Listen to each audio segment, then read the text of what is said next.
ashimwe. Yesu ashimwe. Twese igomba ko twese uge muti twese tume muti twese twese. Haleluya. Boss n'importe qui arabatwara boss igomba iyo numero y'Imana. Najagari nabwiye umuntu yigeze kwiba umusuma agiye kwiba ariba yibye mu isoko baramufata atangura kumukubita bamukubita muri zizoro turagiye mu Rwanda cyabezo ko kati ndasabye bado ugize ubako rero agacika ati ndasabye usabye iki ndasabye ndadira mukuru w'isoko umusuma aribye mugabo sino cyapfira mu kajagari ndamdira mukuru w'isoko anze afashe nange kandi kumututsi si kibazo no kumuhutu cyo si kibazo kuma ikibazo amacakubiri asa kashubaga umuntu ari hamwe maremare n'ayandegezeni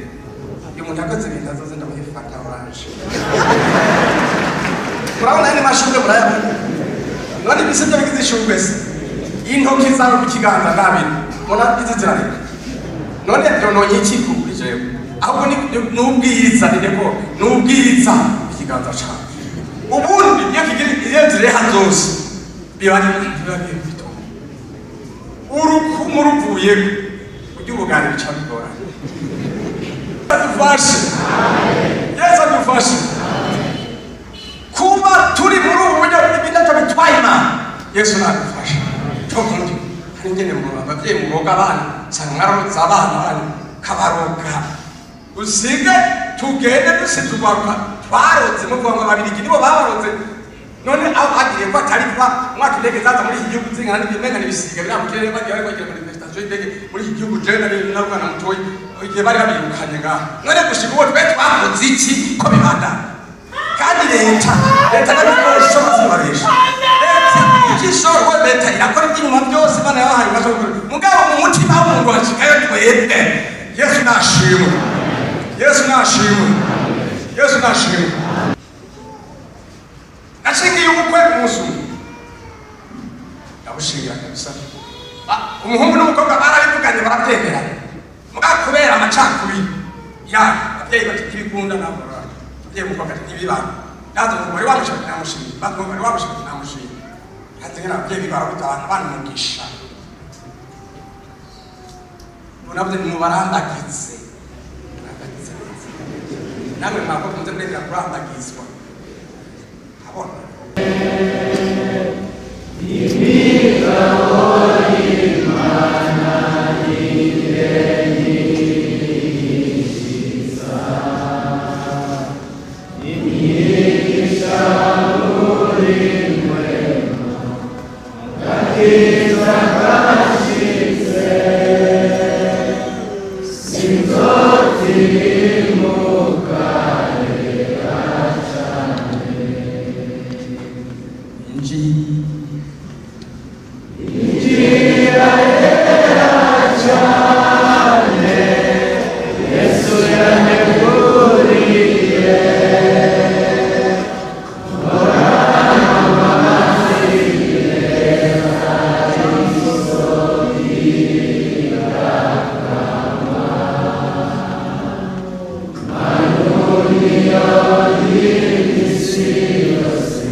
Yesu nashimwe. Amen. Oya muganga wagwaye barembye kandi nk'abagwaye uragwaye se urakomeye yewe nibye ndabaramugije mu izina rya Yesu Kristo umwami wacu. Amen. Rero nezerewe cyane kwa Imana mu ijuru yiteka abantu byewe urusengero bari iteka rikomeye cyane Imana imuteye reka nshimira ababyeyi bacu banyumviye ko aya majana n'amajana y'abapasitori bari ngaha batuye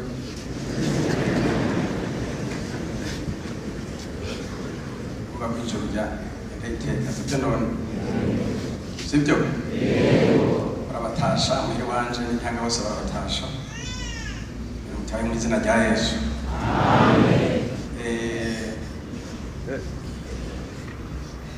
ngomba gusangira ijambo ry'Imana narababariye ko ubundi naciye hano naranje hano ndigisha ariko umunsi usanzwe kugira ko ishengero ari restaurant n'ahantu abantu bafungurira baronkera ibifungurwa bibafasha kandi muri restaurant abantu bakunda restaurant namwe kandi muri restaurant ntibamukunda abantu bakunda ibyo baharira ibyo kurya gusa Yesu adufashe Yesu adufashe ibyo sibyo akibazo twese twatetse arindi batetse bavuyemo ubu hasigaye jewe sibyo none kandi hajya n'aba bose batetsega ngabona jewe iteka kugira ngo shikirize ne muremera kundira muremera kundira tira Yesu nadufashe umva bakariya ndabafise ariyo bateka indya bakazita mu restaurant bateka mu indya bakazita sibyo none bakazita barakazita rero Yesu yarabikoze abantu baje kumurondera bariye bahimbye tuza agenda hakurya y'ikiyaga bafata amato baramaza ko mwari ko none ngo mbega bashikino ryanjye tumwara tugiye ngo karaturyohe bati tumurabesha ati ya mitsima nabaha yatumye abantu rero kandi nabo umutetsi ibanga ikiri muri wewe ntibanga wewe banga ikiri muri wewe kandi ntibakunda wewe bakunda ikiri muri wewe kuki imbere rero Yesu nashe ngomba gusoma ijambo ry'Imana rero gusoma mu ndira ndongere nshyiramo ikindi turi wacu mu gihe cy'intambara yumva ko buri dani abantu batari gusa no kuvuga iyo bavuga dani aho hari urumva kandi siko igeze kuza umusoda umwe umusoda hari mu ntambara ikomeye ahatangushaka icyo ngomba kuvuga iyo nza kuvuga byose tuje kuvuga ngo none barizanye kubera iki ngo muri Bibiliya ko bitanditse Bibiliya yanditsemo ibintu byose aho turahuza biri muri Bibiliya ibindi bintu akarorero nta pantaro uzosanga yanditse muri Bibiliya akarorero nta shati yanditse muri Bibiliya niba cyanditsemo ni kuturahuza Yesu adufashe Yesu adufashe nta bitoki iyo nta muceri wanditse muri Bibiliya nta birimo ka bigiye iyo babyandikiye icyo gihe nta byari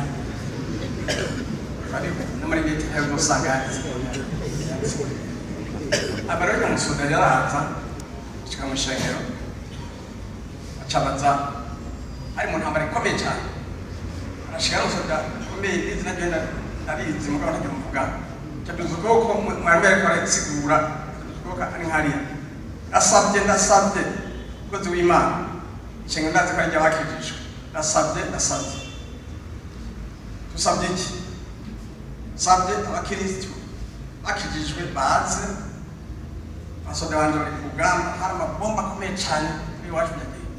ari ku rugamba abantu baze ibyo kurya by'abasoda banje baja batwazi bari mu ntambara none barakoze ibifunguro ngabo ntibabishikana aho intambara kirabera ati bafise umutima mwiza rero bazi mugabo w'umutima mubi ntibabo bafise umutima mwiza bose barahaguruka akontrekere mugabo numva ko bitari byoroshye araguruka ati cemunyege amwegere gabanje kuvuga ngo ndasabye ngo Imana ndamwegere ndasabye ngo gabanje kuganya umusoro aramwishengero arakomeye kandi hanyuma bamwegereye cyabwira none mwebwe gusa ngo umutima mwiza bateye babari bakeye ati kuvo ayindwi ubwo umutima mwiza ni mwica umutima mubi mwese aguruka mwese atanu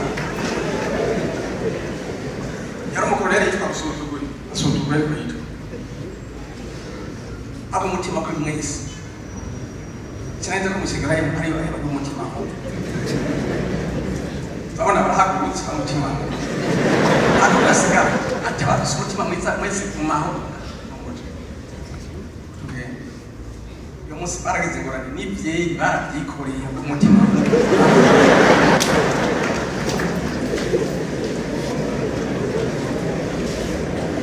Yesu adufashe ibyo nakubwira ngo kugira ngo none we reka gusa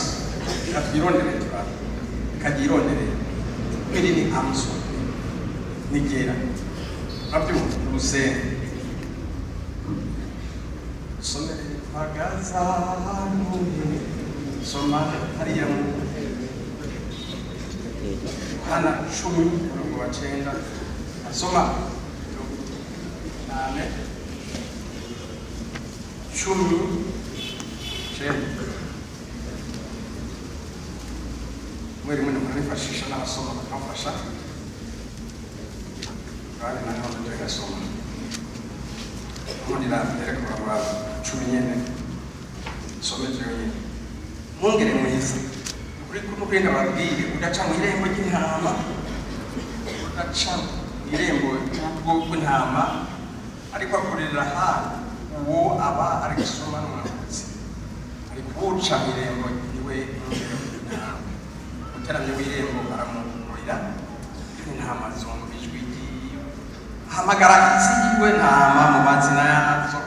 akaziturutsa kandi yamaze guturutsa iziwe zose atije imbere zikamukurikira kuko zizijwe ikiwe ariko zitazi zomukurikira namba zomugunga zitazi amajwi y'abantu Yesu abacira umugani ariko bo ntibatahura ibyo ababwira ibyari nuko Yesu yongera kubabwira ati rukuri n'ukuri ndababwira jewe rembo ry'intama abanyitangiye imbere bose bari Yesu n'abambuzi intama ntizabumviye jewe rembo kandi ushika mu rugo wese aciye muri jewe arakizwa agataha agaturuka akaronka iki undi nanca nsomera mu ikete ya mbere ya Timoteyo igice cya 2:4 Amatayo 5:16 ubundi ngo basoma abantu babiri twanza tukarukiriza ngaho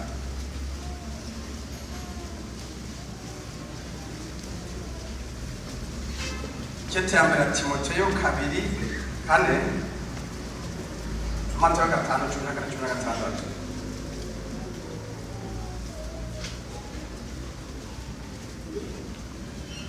igomba ko abantu bose bakizwa bagashaka kumenya iby'ukuri.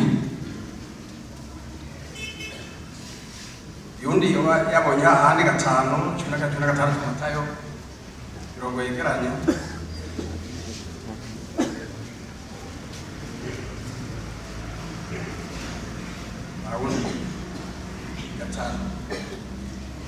Matayo 5:14-16 buri muco w'isi gisagara cubatswe ku mpinga y'umusozi gishobora guhishwa. 16 abari ku muco wanyu ubonesha imbere y'abantu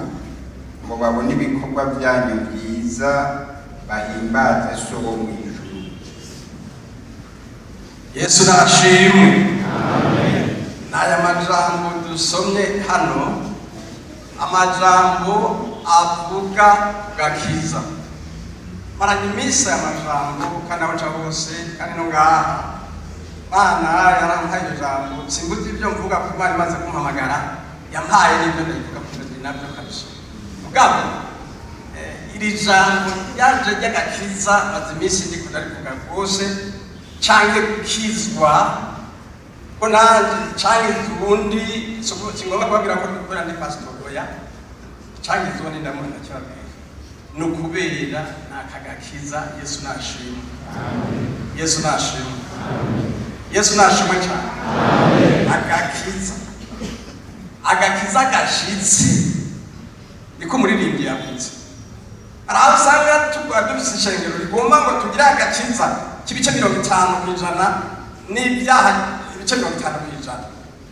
Mugabo Bibiliya avuga ngo agakiza gashitse kandi niko muririmbyi avuga ngo agakiza gashitse agomba gukizwa ibice 50 kandi ishengero bindi 50 gaca bibari abahanzi kandi abo ni benshi kandi abigombera ibyo nyine ukizwa muravuze ko umuntu akwiye gukizwa rwose agakizwa agashikana ugakizanye agakiza kakageze nka serumu canke ry'amaraso batera umuntu iyo bateye umuntu amaraso arinjira Yesu nadufasha aramwinjiramo akinjira hose ntiyagire na hamwe yashyize ngo ngaho hariyo abavuzi babinsumbya canke babizi jewe nta n'ibyo ndanazi cyane mugabo nizigira ko amuteye amaraso azunguruka hose agashikayo nta na hamwe nta rugingo na rumwe rukika hari aho tugomba gukizwa inusu akagira ingingo zimwe zisigara zikizwa n'izindi zigasigara ariko nagomba gukizwe rwose Yesu nashimwe kuko birafise inyungu agakiza karongorera kamere k'agakiza karongorera ibintu byose mu byiza asubiramo agakiza karongorera ibintu byose mu byiza ngaca mvuga ngo ubugingo butagira agakiza ntibugira intumbero umuntu naho yobana bumvise ngo igomba ko abantu bose bagirana bakizwa si ugukizwa gusa ngo mbere bagaca bamenya ukuri kuko atagakiza nta kuri cyo gituma Pilato yabaza ngo ukuri ni iki kandi ari umucamanza adasanzwe Haleluya ugomba kumenya ukuri rero urakizwa kandi Imana igomba ko bose iragomba ko abagabo bakizwa abagore bakizwa ngo dukizwa iragomba ko mu ishuri abantu bakizwa iragomba ko abacamanza bakizwa urukwa kwayisi iragomba ko n'abapasitori bakizwa Yesu ashimwe twese igomba ko twese uge muti twese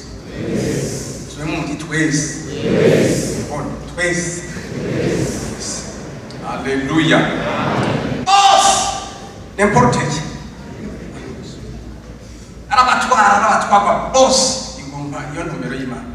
ko bose bagirana kuko agakiza karongorera ibintu byose nabwira kabirongorera mu byiza ubugingo budakijijwe rero cyangwa ubuzima budakijijwe bumeze nk'imodoka itagira vura cyangwa itagira vura kuko nta cyerekezo bugira Yesu nadufasha n'ubuzima bw'akajagari n'ubwire umuntu yigeze kwiba umusuma agiye kwiba ariba yibye mu isoko baramufata baratangura kumukubita bamukubitira muri zizoro turagenda mu bangana cyabizo ko kati ndasabye badogize ubako rero agiracika ati ndasabye usabye iki ndasabye undondera mukuru w'isoko ndi umusuma aribye mugabo sinaho cyapfira mu kajagari ndondera mukuru w'isoko anze afashe abantu batemera ibyaha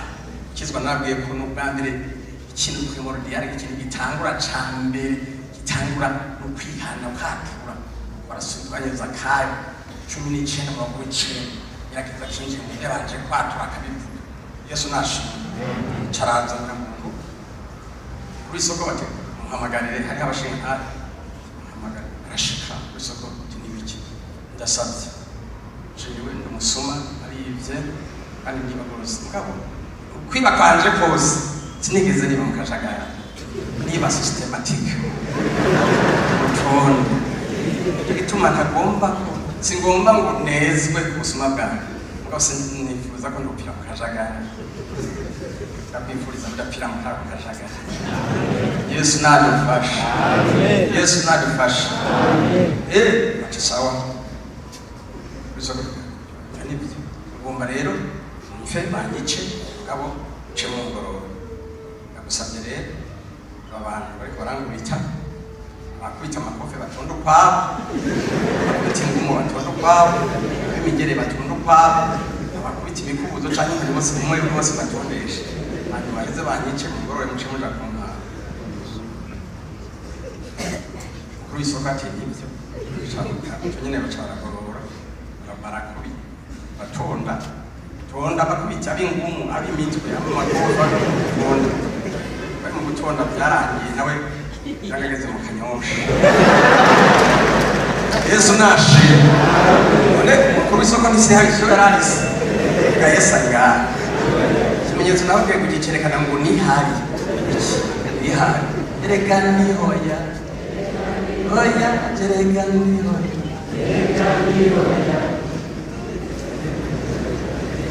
Yesu nashimwe. None mukizwa n'iki? Ukizwa n'iki? Nukuva mu byaha umuntu akihana agaharirwa agahinduka akaba umuntu w'Imana. Uko gukizwa mu yandi majambo ni ugukira. Gukira nako kuri mu dushobora kubishyira mu bice bibiri. Hari gukira mu mubiri no gukira mu mutima. Iyo hari umuntu yaronse amafaranga avuga ngo yagize wa muhungu naho nakantu bari Bujumbura yarakize bari hanze ngo yarakize siko bavuga ko no gukira rero niyo kandi arwari ntabwo giye bitatu be yarwaye ba akakira baba ngo nakagize yagize gatatu na natwe mu rubuja bw'ibwemu nawe iyo habaye gukizwa umuntu abakize. Dukizwa iki? Ingwara y'ibyaha. Ibi bintu byose mubona by'ibyaha ni ingwara. Ubusuma ni ingwara, ubeshi ni ingwara, ubusambanyi ni ingwara. Abose mubona byambika ubusa byambika amamini abandi akoke bajya bose ni ingwara. Ishaka kuyivuga bakanya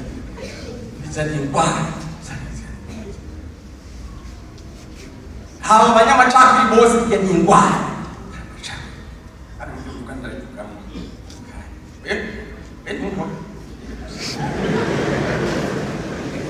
Sinavuga ngo mubyemere, ndavuga ngo mubyumve. Agakiza munzi wacu. Ndavuga bike ku mwanya bandega. Agakiza abantu kukiza dufise ni Kristo. Dusomye cyo byagana mu makana 12 tubona ngo nta wundi hahandi. Somye Yohana 10:9 niho twasomye kare Yesu yerekana ngo nta rindi rembo rihari. Bantu baragerageje amategeko kondera ati areba abantu binjirana mu sityo. Mama Maria mama ba Petero mama ba oya aba ngo ni shewe rembo kandi uca muri garero arakizwa. Haleluya, haleluya, wamenaje ni muri haleluya. Arakizwa agaturuka agataha akaruka. Yesu nashimwe, Yesu nashimwe. Arakizwa ni yorembo ni magakiza nyonyene hari ndirembo mwafiki abantu baseba bandi birinshi cyane batubona iwe yarabyibutse ngo kandi twasomye abari ku muco wa ku munsi ugira kane Imana iri kirarema yashizeho ibintu bya kabiri binini ishiraho izuba no kwezi kugira ngo izuba rikore ku murango cyangwa ku manywa mu ijoro n'abacakora iki kuri ukwezi. Abahinga bavuga ko ukwezi nta muco kugira ikubonesha mugabo kurahura umuco kuzuba ugaca kubonesha hasi. Uko niko Kristo ari izuba ryacu, natwe turi ukwezi atwakije tumurikira isi. Sema amen. Sema amen. Avuga ngo kuko ataco mushobora gutamvise kandi turi ngango twerekane ishusho y'igihugu cyo mu ijuru, ubwami bwo mu ijuru ngene gusa. Hari ubwami bw'Imana n'ubwami bwa Shetani. Muri politike yacu mwese politike nabwo ni politike nyine wereka atari politike. No politike yanjye niyo gukura abantu mu bwami bwa Shetani ndabibaga bacana mu bwami bw'Imana. Haleluya, haleluya, haleluya. Mu bwami bw'Imana suko ni buza kwa kuko utabyemera ariko uriho kuko buvugwa. Ikintu cyose kivuga kiba kiri n'abantu byabo na byabo. Hanyuma bandatu mugakiza indero yandetse maze imyaka 40 yaranziga byandera gafasha twangira muto gushika mu busaza nawe ukungana yarandetse iri kudagenda abagati barize bakenya ko je nabwo pastor ndakuyibagira pastor ndakuyibuka mwe mu bintu mara simesha je ikintu ntibaga agakiza sinibagira ko nakijijwe mu byose ndabyibagira basi. Yesu adufashe, Yesu adufashe. Simyibagira nawe ndakwibagira ibindi. Agakiza nigatangure muri wewe. Muri nyinshi ngava mu jewe ndi umukristo narakijijwe nguba mu byaha. Sikavuga uko ni kose agaca kugira ngo nawe wibaze umugarisha ni Yesu turi kumwe zokamagirana. Ndabifurije kwizwa mwese mu izina rya Yesu. Haleluya. Avuga none bavuga ngo dukizwe ntidukijijwe bashobora kwicara mu isengero utakijijwe. Bashobora no gukorera Imana. Namwe ndabwira abanyeshuri banjye burya hariho abakozi b'Imana n'abantu bakoze bishengero. Yego ni isi. Kozi b'Imana bishengero ntabwo bishengero.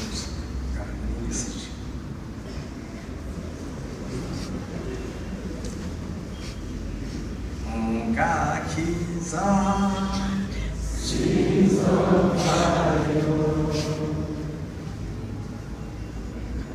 muri wewe uvuga ngo barakwanga ngo barakuzira urabanza wira mugabo mutamera kusuka amapishi amarika y'ifromage ramu yebo y'ifromage yari imaze kugura agiye mu bana cyangwa baramuka bose agiye mu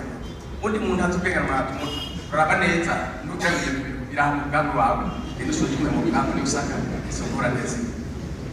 Yesu nabifashe. Agakiza nkemwe yavuze ngo mvuge ndabwira agakiza mu Rwanda. Agakiza mu Rwanda. Sibyo none. Ndabona iyi ni imiryango iri ngaha. Hari abagore, hari abagabo, hari n'abana n'abakozi bane. Bibiliya naco yasize kizwa mu biro, kizwa mu isoko, kizwa ahantu hose ukorera. Munzira babone kuri kuragenda kabisa n'uwambaye Kristo niko Bibiliya ivuga. Mu kuvuga kwa uvuge mukijijwe, mu kuyaga kwa uyage n'umuntu yakijijwe, mu kudandaza kwa uyage mu gukoresha abakozi bakoresha n'umuntu yakijijwe. Apana abanyisahani we gucura umukorera rwango umushahara wose wakorera amezi 3 abagore ni ndabivuga umushahara wose amezi 5 warakoze umuhemba gucuta ibintu byanje wabimaze gasha tayikorera nabo arahacagira gucuka sanga sindi tunahitaje kishobora ngo yaduze anyibye none kwaduza garaka yakukorera amezi 5 sishigikira mwena usanga byatuvuye. Yesu adufashe, Yesu adufashe. Bibiliya iravuga ku mugore n'umugabo muri iki gihe cyacu dusomye Abaroma 12:2 haratubwira ngo ntimwishushanye n'iki gihe mu ngo zacu. Muri iki gihe hari iki? Muri iki gihe hari kuringanira kw'abagore n'abagabo. Muri iki gihe hari ubusambanyi, abatinganyi n'abahuza ibitsina. babisangiye babyumva ibyo byose ubu birahari biranashyigikirwa mbere ibindi bihugu Imana ishimwe mu gihugu cyacu Imana yarakoresheje abantu bitwara barubaha Imana byubahiriza twebwe mu gihugu cyacu nta bihari ariko tuze turasenga kuko urabona ko ibintu biza birasegenya buke buke kandi byaha bigafise ingufu mu gihugu Imana y'amajambo Yesu nadufashe kurinda kugira ibyo nibyo bihari kwiyambika ubusa ibyo bihari umva rero hariho ingo usanga zirimo akajagari ugasanga n'umugabo abuze icyo bita famiye famiye kambare ni ibifi bigira atwe mu kiyaya biriyo ibifi bigira ubwanwa rero mu muryango wa kambare usanga umugabo kambara afise ubwanwa umugore we afise ubwanwa abakobwa be afise ubwanwa abahungu bafise ubwanwa rero bose afise ubwanwa Bibiliya iratanga urutonde neza ingene ingo z'abantu bakijijwe agakiza yabwiza karengo agakiza kayinjiye no mu nzu iwawe 19 murabaje Yesu nashimwe mu banyafeso 5:22 urutonde rwahari ujya kunyongerera gatanu cyabo icyo umugabo akwiriye gukora n'icyo umugore akwiriye gukora ariko uyu munsi hanze bavuga ngo turangana nayo turangana mbere yo kabara turangana y'amazi abatu abagore murakenyeye mu buryo kurangana n'abandi muna bavuze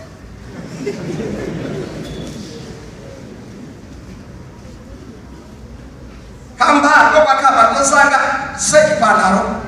ibutura umugore gutura abakobwa mabutura n'abahungu bakumabutura usanga byose nakajagari gusa gusa ubona kandi n'uwo bantu urugo rwiza uko Bibiliya ivuga umugabo n'umutwe ni perezida w'urugo bwasore n'urugo umugore nawe ni cegera kandi ikindi ndababaza undi barabona mwebwe barabona uko isi iwaje abantu barenga umwe barenga hamba harimo inde mukuru babyemera mubana mahasa yakiye rimwe abarimo mukuru ariko formule isembe cyane formule y'ubu hanyene bano bakije usanga babakurana ugasanga umwe afite igitanda cy'undi afite kimwe abantu cyumba cy'undi ciwe umwe arasoma akanyunda ugasanga umwe afite imodoka baraguza amahoro mwarara muri sarunda barakijije nawe nako bitera arakabara Yesu adufashe ibyo birabaho formule iroroshye cyane muri Bibiliya bavuga ngo umugore yubahe iki umugabo n'abagire mbega aho umuntu wahawe igikorwa gikomeye ari nini umuntu abwira ngo akunda umuntu ushaka agukorera ibintu bikomeye cyane ariko ubagusaba kugira ngo utaswaye isumize siko ugira ngo utasaba bikaba bihenze kare ukazana inuzanye wamubashe ukazana ibifungurwa wamubashe ukazana kumeze nimufungure ariko ibyo yasuye ugacungara muhabuze ngo bagwenda ubwo twese turashoboye byaga bashoboye ngo n'abagore barabishoboye siko none mu gende batakujya cyane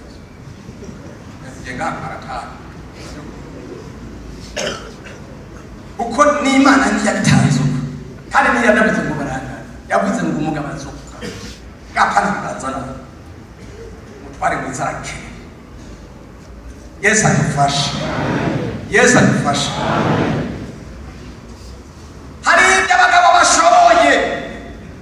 kandi n'abagabo hari ibyo badashoboye n'abagore akarere umugabo udashoboye kurera bamwe umugore apfuye abana bagize ikibazo umugabo apfuye umugabo kabisa abana baje kumabarira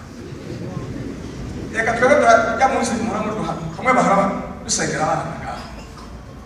none ariko ubyaye amahasa baca bafata umwana umugabo agaca afata umwana ugize ngo tutware ndugu umugabo utambaye kugira akawuringa ndamufata azaramo akati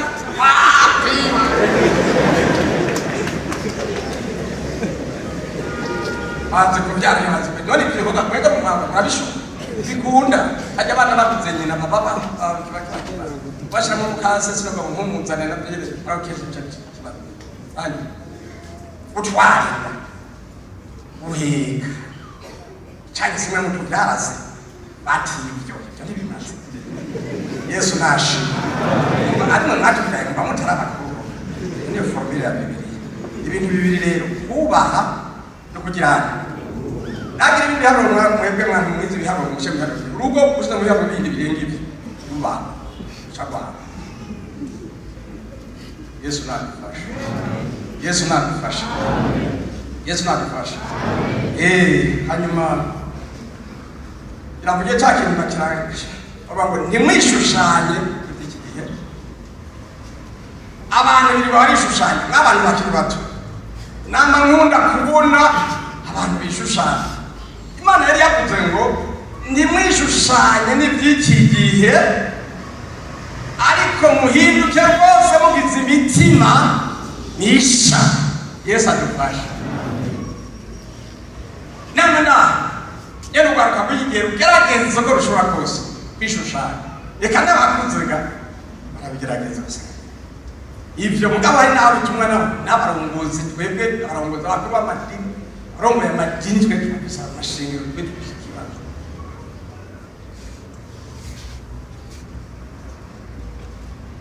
umwe niwe byari byaguse umudamu yaratunga akamera menshi cyane mu byanga ko ashobora kumenya amwemerera ko muri igipo wigire ifu kubera amafaranga umushatsi nakagira ko tukagwina inyuma gasoto bino bitende barishe warategana ko wandi mu ishengero uba watwembi gendera mati ibyo shengero nyine akajaga Yesu ashimwe Yesu ashimwe Yesu ashimwe basanga bana bajya bamu ingene bambara umugabo yaciye pastor umushyitsi ahita ati none pastor none uyu muntu akeneye akwiye kuririmba nawe atazoririmbanye turamutara tugaje nawe uzotara wewe ati mbega urumva ubundi bazana amafaranga kuri ibintu byose byo muri isengero none hamwe no mutaramura agacasigara nizo mvumba gusa imvumba muratumva mwebwe murabanyabujumbura imvumba muratumva imuzungu ariko hari bantu imvumba bizumvumba gusa nawe yasengera babyina batangwe bagataya ariko babyina sizo n'imvumba n'ivumbi gatumuka nizo mvumba mugabo muzima n'uwo uyu mugore ahemba abakozi bose bakora nkayubaka n'ibintu ubundi we zari cyicumi cyinshi ngo kizana cyo mugabo itanga kijisho ubaki nawe kijisho riko murayi ugaburira abakozi mwe abagabo ukize n'ukijisho utanya ya ntabwo ari mvumba abantu mukiriba amara iyo abantu yishushanije hari aho abantu batamenya ibyari batamenya ngo yarakijwe cyane ntiyakijwe musi umwe ngaho siganye abantu bakera kana ari 80 na mbe ntabwo natanga 90 na gatatu bijyana byari 90 na gatatu ayabana bitwa basanze sheke abonetse ngaho gisagara cyacu President Buyo yaje gutwara akavuga ati bihagarare akakanya bihagarare bizo ashira abantu mu nzira abajeje gutekana mu ndibara bati mubatangire kubagayana achaza gahangu kaze gusenga ngaho agasomo kimosheje kambaye abonye bagafatiye ngaho ahanyere ngire kugisenge narinde gusengera ngaho neco byari bikaze ngo narinde n'umupende ngo wewe hari mu rupende ngo nesa gutya imosha jamu miyoko bageza gutya abakirisi bari baje kwicyo kitabana cy'abana kuri ntebe beshwasengera bakaba yimosha ibintu akaba ameze gutya kandi gapfuye yobona cyabana mwishushanye iby'ikigiri mapatara murekereza utaze byari bigasanga mwarekereje agira ngaha byayo mureka mwigana abazungu. Hari abantu bitwa abatinganyi bamwe bahuje urugwiro badahuje ibiti bahuje ibiti bajya usanga benshi baramaze kugira ingorane mwe nta majyana agaca afata pamperse zazindi bakiraba ababyeyi bamwe bagira abana kugira ngo bakinge umwana akaneza bashyira ngaho ukabona agenda gutya nawe abwira ngo ni sitiri umusitari n'amazindi bihetse ibyayo turabasitari ambara twakijijwe. Haleluya, twambare n'abantu bakijijwe bakomeje mu kandi bw'Imana.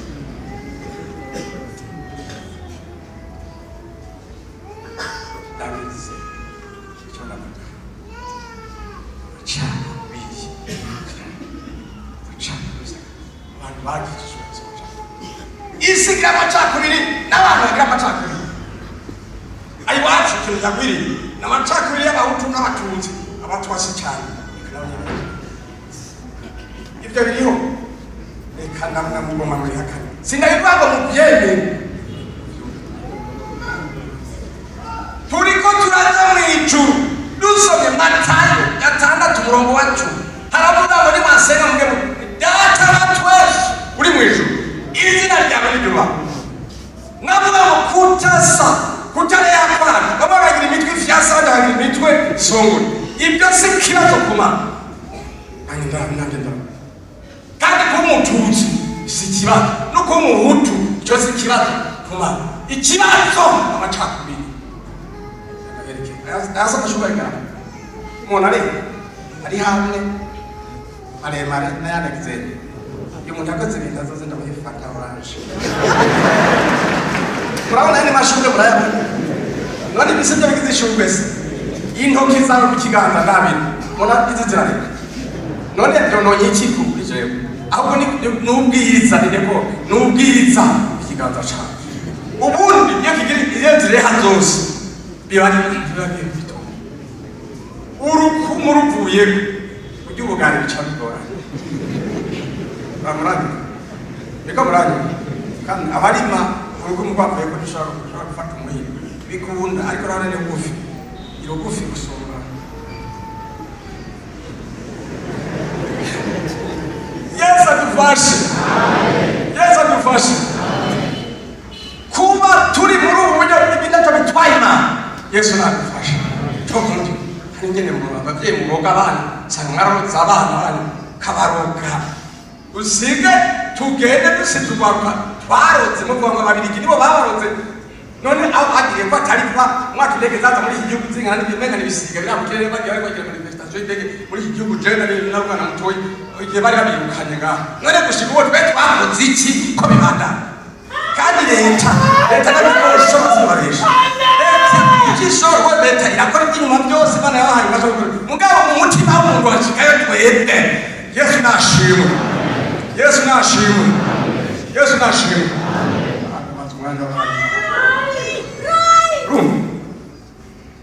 wewe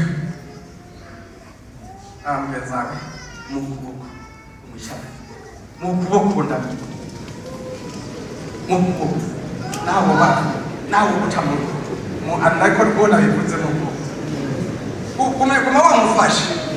kandi murabi mu maso umubwira ati mbega mwene data uranyiyumvamo none hapo utatekereza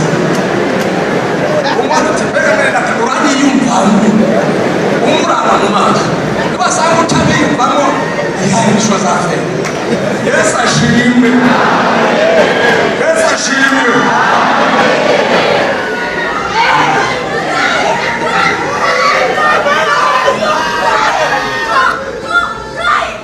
turamaraso hamwe turakana hamwe twamuka ku muvyeyi data wa twese notre père Dieu ntari burayi si umurundi si n'umuzungu si n'umunyarwanda si umututsi si n'umutwa si n'umuhutu mugabo data wa twese hari kandi haba muri Amerika cyangwa mu Burundi ariko aba mu ijuru. Haleluya. Haleluya. Namba mu gihugu wameze nakubwa aca urubanza mu mbare negeje akantu naraciye urubanza hangabwe tubonye byinshi cyo mu kabana umugore n'umugabo babiranye usanga mu muhamura muri ubwoko bubi usanga ubwoko bubi naratsinyiye bizene abajana n'umuntu n'umututsi barongoranye bafite umwana yitwa Miki iyo nyinshi n'umuyiye webwe murazo umwana cyayitwa Miki jewe navuze ukwaruka ni gihana narababwiye urongorane byaka n'ibikuri byo tugomba kurongorana ubanze mu kure mugabo mwabivuganye urongorane nyene niba muratangira gusoma kane hana kane tubasha tubona ingene Yesu agire ugasanga yasanze ikitameze neza aciye hadi Samariya basanga abantu baraninana bakirisha Yesu basanga banini ashingiye ubukwe umunsi yabushingira kabisa umuhungu n'umukobwa barabivuganye barabyemera mugakubera amacakubiri ya abyeyi batikibikunda nabora abyeyi mukobwa ntibibana nazo umugore wamushaka namushimye bagomba wamushaka namushimye hatengera abyeyi barabuta abantu banumugisha nabyo mu barandagize namwe mwako muze kwenda kurandagizwa abona umuyaga yakera muri andikite cyagiriye bivanye yo bica basi naragize ikibazo kubera amacakubiri avuga ngo nta mujana maze kuva mu bigenge bamutwara ati yavuze ngo maraganye mu kuva mu zibunaka mu mabishatse abana babishatse gwe babizi iki avuga nzoshinga mu chama cyangwa kanje gushingira yakabya ati tuzokurasa nako mfatene naifisi n'amacakubiri byo nihari iko gakiza cyamuntu mwiriri harageze igihe tuza ugiye kubaza gufasha umuntu ahari bapfukamye agacabaza kuraba mu maso agaca gukwira n'abakozi imana ibise ngo hari umukozi imana yavuze umuntu aja kumihana agatewe erega aha bajewe iyo ndabonye udatero ndasanga ubwoko ntangira ingorane cyangwa arabone ono rero ibyo biragira kwihana ubu twese tbayendera gusa yaragera nagize rero uyu mukobwa avuga ati je batonja umuhungu ati nanjye nzomujana iyo ntambara ndayibona ngo ati tuzokurasa kugeza aho nagiye gusaba muri rirara gusengero ndawe yigishirizamo mu bantu mugabo kwabirana cyangwa umunsi wo kubukwe arikoreye igihano umukobwa yaraye ahantu twamunyegeje umunsi w'ubukwe avuze ko je barukunda se kubera amacakubiri kuko nemeye yewe ndubashingire arindire kustandira ngo narubisaba kunungu mugabo urabambira reka nisiraze ko twakijijwe urabambira nani wali nakumbira na kwambira abantu bose baraza ari satani baraza ndabashimira yo ndabasoma kwa majambo na imana n'amajambo yo kwendera kise ndabasoma kwa majambo uburagiza navuga ni ndabasudiri haleluya ini sudiri yo mutaraza mutamujane sebane kubwa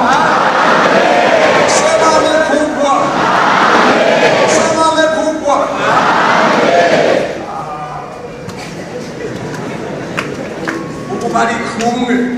sinzi iyo bagenzi bari kumwe imeze neza ama rero ni mwishushanyo n'iki gihe mwambare mwikwize hamwe byose bigene tukizwe n'isimenye abari ku muco wanyu ukaragarira n'abari mu isi bagati mu ishengero hari hinduka Yesu nadufasha arahagejeje cyane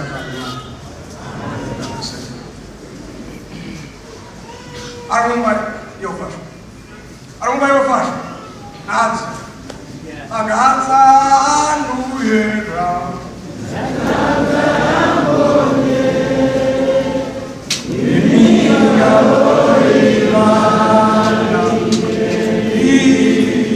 ishitsa inyigisha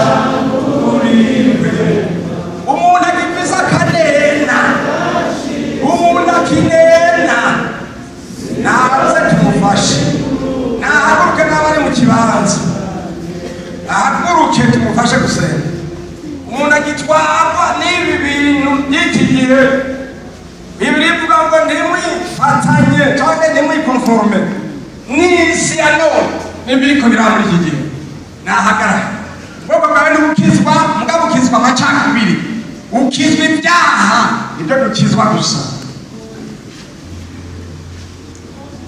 Bamusaba puriye mu mwami bazova mumva basangire nawe ukuzuka kwiwe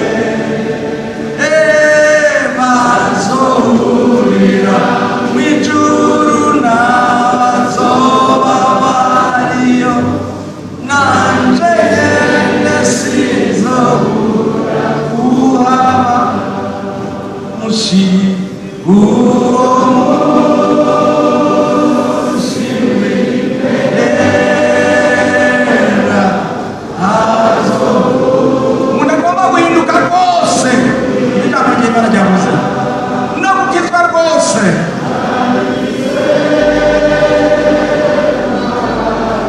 Ijuru si iry'ubwoko,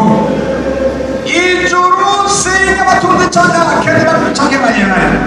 mugabo ijuru ni iry'abantu bakijijwe bavuye mu vyaha. Nahaye ikaze pasiteri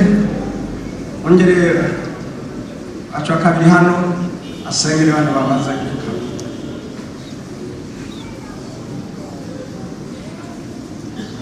Mana data wa twese utagiye mu ijuru,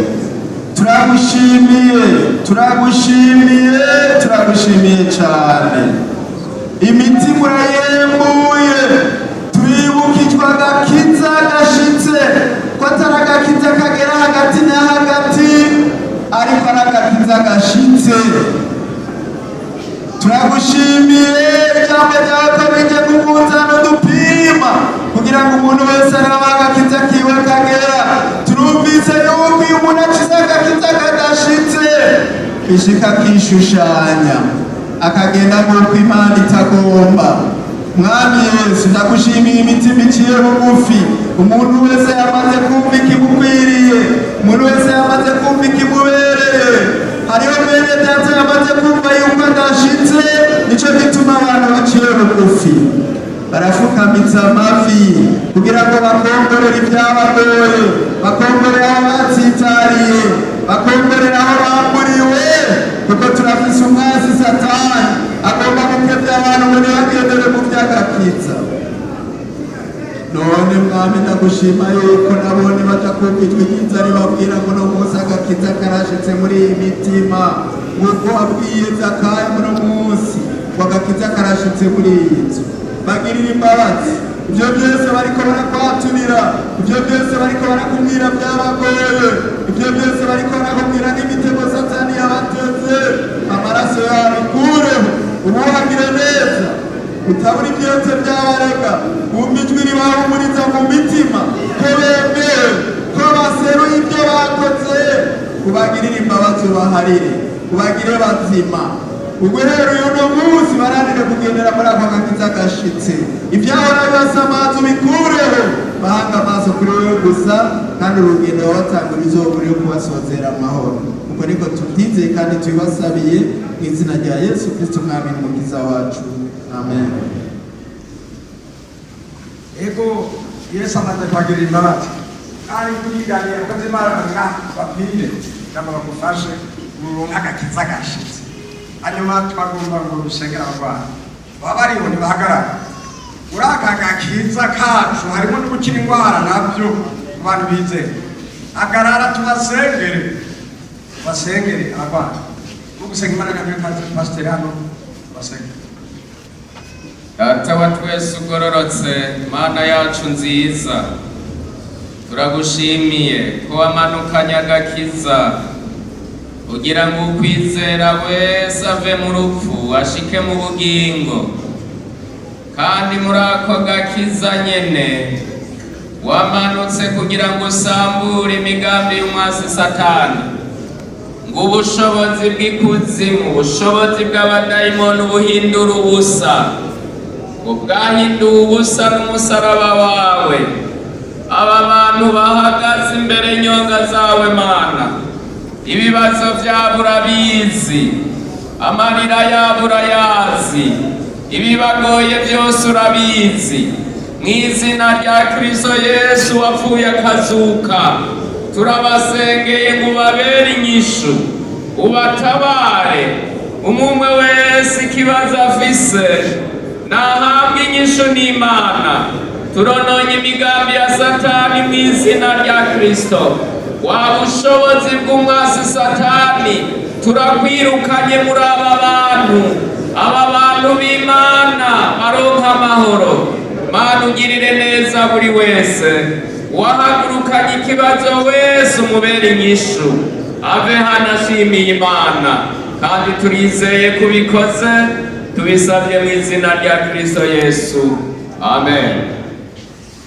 Mwese abumvise amajambo Yesu Kristo n'abaheza